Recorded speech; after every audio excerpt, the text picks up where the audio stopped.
DiCaprio ye na mwasi na ye o babalani aza mwasi na ye ya ndako.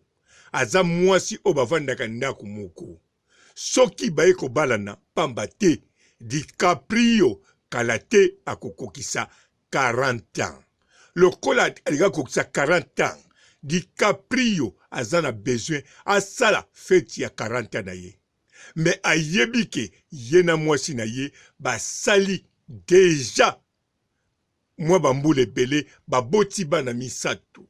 Yango wana ebongi abala liboso mwasi na ye sima aya kosala anniversaire oya ye. Po soki asali yango te ekosukela ye boye.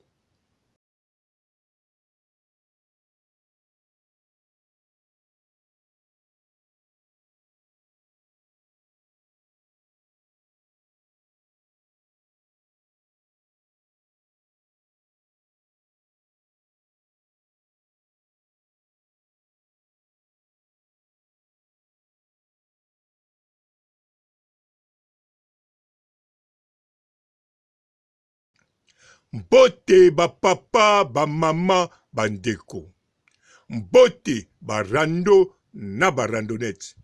Mbote batoyo balingaka rando na ba oyo balingaka rando te.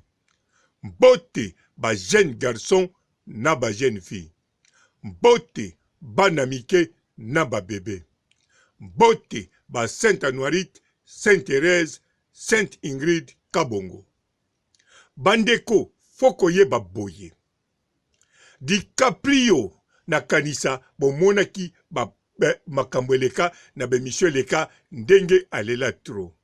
Alors DiCaprio boyebi deja azalaka nzoto wana ya mike.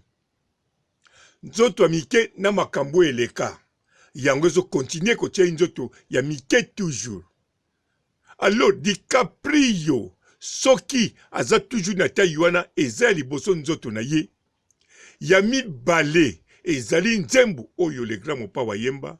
Kri o babwaka. Bato ya nzoto mike batonda ba projet. Pona kokende poto. Ba projet ya poto yango mute bakisa DiCaprio nzoto mike na forme wana.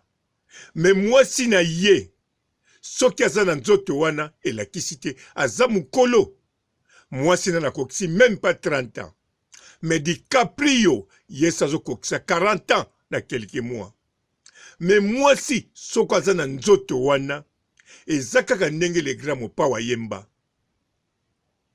Ndenge le grand mopa ayemba. Les jaloux vont maigrir. Ba jaloux bako maigrir. Mais sikoyo lokola mwasi ya DiCaprio azakane jaloux na ba voisin te. Balamba soso yekaka na ndunda yango azako ya santa bongo. Santé oyo mwasi ya DiCaprio azanango ezakaka po aza jaloux te. Ezakaka po alandaka ne makambo ya politiki te. Ezakaka ataya moni kuluna na nzela yakanisaka ke garçon moko azangi azampiaka akutani alobi papa tala mbongo na tikalaki nango yangoyo. Wana kuluna na lishet sabomi na litap sima azwi mbongo alobi mama merci. Aza mwasi moko ya partage na oyo kaka aza nango ya muke akabulaka yango aza na santé wana. Ezali te ke mwasi ya DiCaprio aza mukola DiCaprio non. Bien sûr akokobeta DiCaprio. Wana toloba vérité. Mende akobete te po azali mwasi moko no agressive. Azakaka mwasi wa pesaka amour. Apesi DiCaprio bana misato mobima. Bana ya DiCaprio. Alors soki aboteli ye bana DiCaprio atali mwasi na ye oyoyo akipaka azaka jaloux na ba voisin te ezala balambi misuni bango balambi matiti ya bantaba. Alors pourquoi pas DiCaprio a reçu la fête ya boy. En plus fête yango elakisi ke DiCaprio azape na vie na ye siko ya bien. Azakaka DiCaprio wana te azako lela tout le temps. Azakaka DiCaprio wana te akufela souci ya poto. Alakisi siko peke na kisasa azana yekaka bien. Na kisasa na nzoto na mike azakaka bonne santé. Pa lakisi bino azana mwasi oya pezaka. Oyo papa robot azako luka na ba torch mazomona ite mais DiCaprio azana ye yangwana lakisi likambo ya dire eza wana te eza couple moko ya bien couple moko ya kitoko tai na bango eza nango rien botala ba livre ya papa Mosekonzo na mama Sakina bon bato babotami na age ya mwasi ya DiCaprio bango batala balikembe wana te ya mama nani papa Mosekonzo na mama Sakina bon mais bango baza mama Sakina te na papa Mosekonzo bazali papa DiCaprio na mama DiCaprio na kanisa toyokani place wana mwasi ya DiCaprio azane mwana moke nano akokisi ata 30 te DiCaprio akokokisa 40 da quelques mois yango lokola bomoni na ba image bomoni asali fete elingoloba mbongo nyozo azalaki nango esili na oba famille basache sikoyo oya anniversaire eza na maboko na bino DiCaprio azakter na biso azamuto asepelisera biso bobosana te 40 ans ça se fête et oui yalinga sala fête ne ya 40 ans alors nga papa robot na yekaka koloba po na linga koloba en tout cas na sokisi awa botikala na DiCaprio na bino ciao.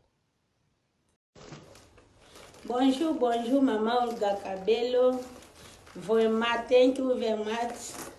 Nzambe apambola yo no nyonso ozosala vraiment oza moto malamu moto sapesi ombongo garde no pa confiance ti eloko ekokoma nango mpe kaka vraiment félicitations tala banda Belgique eti awa na Australie osungi nga vraiment tokos mpo naza na suki mbe na meki moya na meka te suki eza na mutu suna fungoli suki mama bitekuteku bitekuteku nde makambo Olga Kabelo oye batika yo kaka mosusu aza te original ezaka yo moko na kata Belgique tala ti Australia wa na Queensland Townsville ndeko mwasi Nzambe apambola yo yango ano bandelaka biso mateya badoration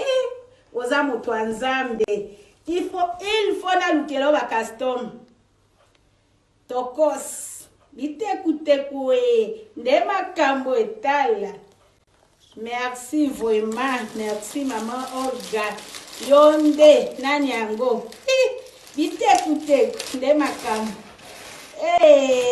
yaki yango maman Olga vraiment félicitations ululu mama ngayo okanisi ngatala nde makambo yaki yango bitekuteku tala tokos vraiment kitoko mingi ndeko mwasi Nzambe apambola yo tina kata Australie mosalo ye tokos tala mama okokisi posa motema na ngai ande so motema na ngai ezalaki vraiment félicitations thank you very much my sister, God bless you.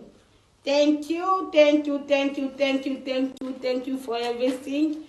Thank you, good job, God bless you, I love you too. Bisous. Bonjour fidèles internautes de www.elengiakomba TV. Bonjour, bonsoir, balandi nyonso ya Elengi ya Komba. Congolaise TV. Belé partout dans le monde, partout où vous êtes, partout où vous êtes, Elengi ya Komba TV vraiment. Bonjour, bonsoir, na abonné bafa nyonso ya Elengi ya Komba Congolais TV. Bonjour à mon boss, on a appelé ça vraiment un pandi. Bonjour à mon boss, JP Kiama. Je salue mon boss Balobi, boss de boss Babi, JP Kiama. Bonjour, na Elengi ya Komba Congolais TV vraiment. Maman la zana, chaîne de chaque topo, il y a pas de JP Kiama, ta et boss de boss ya ni a danger. Donc on va s'entendre la zaki. Ya boss na biso JP Kiama nzambe na ngai ba boss bazali ba boss bazali Eh, JP Kiama, le boss des boss. Napesi d'abord bonjour tu ba mbote belé na mo boss JP Kiama wana na kozangisa ote donc na ko lekate sana napesa mo boss JP Kiama boss des boss. Mbote belé partout dans le monde, partout où vous êtes, partout où vous êtes, Elengi ya Komba TV vraiment. Bonjour, bonsoir na ba abonné ba fan nyonso ya Elengi ya Komba Congolais TV. Bonjour à mon boss, on a appelé ça vraiment un pandi. Bonjour à mon boss JP Kiama. Je salue mon boss Balobi, boss des boss, Babi JP Kiama. Bonjour, na bakubali Elengi ya Komba Congolais TV vraiment ngamu la zana chaîne de chaque kitoko ya boss na JP Kiama ta ay boss de boss ya nyama ya danger donc ba samta longola zaki Bu, ya boss na biso JP Kiama. Eh, nzambe na ngai. Ba boss bazali Ba boss bazali. Eh, JP Kiama, le boss des boss. Napesi d'abord bonjour tu ba mbote belé na mo boss JP Kiama wana na kozangisa ote donc na ko lekate sana napesa mo boss JP Kiama boss des boss.